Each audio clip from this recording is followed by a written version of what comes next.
दोस्तों, आपने हॉलीवुड की अवतार मूवी तो देखी होगी। ये मूवी पृथ्वी से बहुत दूर एक एलियन प्लेनेट पर आधारित थी जिसका नाम पेंडोरा था, जो कि पॉलीफेमस नाम के प्लेनेट का एक छोटा सा मून था। मूवी में पेंडोरा को एक बहुत ही खूबसूरत दुनिया की तरह दिखाया गया है, जहाँ चारों तरफ हरियाली है।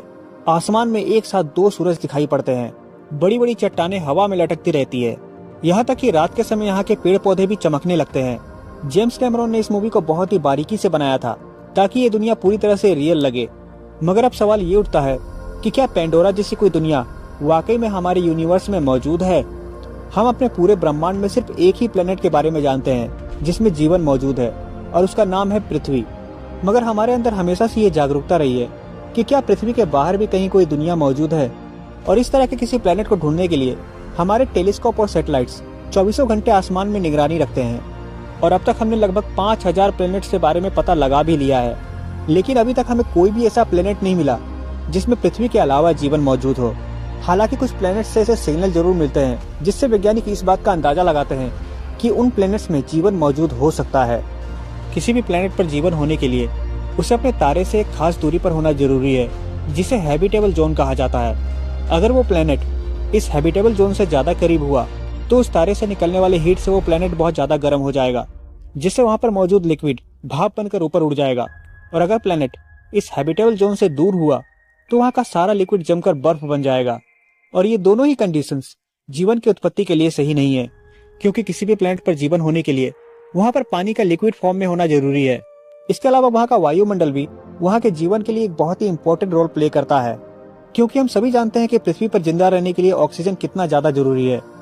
किसी प्लेनेट पर जीवन के लिए वहां का गुरुत्वाकर्षण भी बहुत ज्यादा मायने रखता है।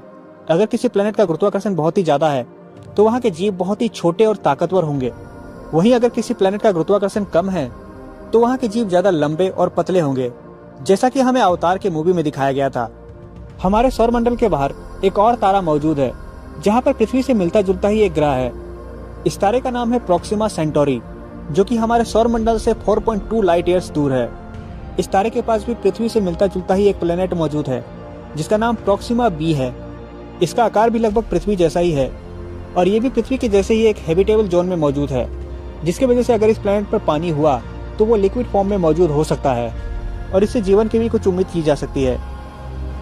2015 में हमारे सोलर सिस्टम के बाहर एक और प्लेनेट को खोजा गया जिसका नाम केपलर 452b रखा गया।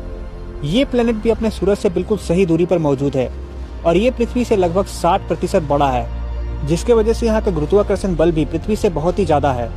इसके अलावा इस प्लेनेट को अपने तारे का एक चक्कर लगाने में 385 दिन का समय लगता है, जो लगभग अर्थ के जैसा ही है। इसके अलावा यहाँ पर पानी लिक्विड फॉर्म में भी हो सकता है, जिससे संभव है कि यहाँ पर कुछ जीवन मौजूद हो। साल 2017 में ट्रैपिस्ट-1 नाम के एक और तारे का पता लगाया गया, और इस तारे के पास भी 7 प्लैनेट्स मौजूद है, जिसमें से 3 प्लैनेट्स हैबिटेबल जोन में मौजूद है। और ये प्लैनेट्स एक दूसरे से इतने करीब हैं जिससे कि आप एक प्लैनेट से दूसरे प्लैनेट्स को आसानी से देख सकते हैं। लेकिन प्लैनेट्स के अलावा जीवन किसी चांद पर भी मौजूद हो सकता है, जैसा कि अवतार मूवी में दिखाया गया था, जिसमें कि पेंडोरा एक बड़े से प्लेनेट का एक छोटा सा मून था। अवतार मूवी में कुछ ऐसे सीन्स दिखाए गए थे जहां पर बड़ी बड़ी चट्टानें हवा में उड़ रही थी। ये चीज हकीकत में तो संभव नहीं लगती, मगर कुछ ऐसे मून्स हो सकते हैं जहां पर ग्रेविटी अलग तरीके से काम करती हो। अवतार मूवी में उनोप्टेनियम नाम के एक धातु को दिखाया गया था, जिसकी वजह से वो सारे बड़े बड़े पत्थर हवा में तैरते रहते थे।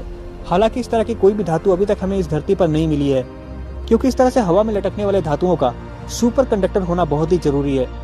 हो सकता है कि इस तरह का कोई धातु हमारे इस ब्रह्मांड में भी मौजूद हो।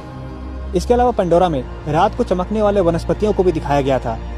हमारी धरती पर भी इस तरह के कई प्लांट्स मौजूद हैं जो रात के समय जगमगाने लगते हैं, इसलिए इन्हें बायोल्यूमिनेस प्लांट्स कहा जाता है। अगर हमारे यूनिवर्स में भी कोई ऐसा प्लेनेट हो जहाँ पर सूरज की रोशनी बहुत ही कम पहुँचती हो, तो ऐसा हो सकता है कि वहाँ के प्लांट्स इस तरह के लाइट्स को इमिट करते हो।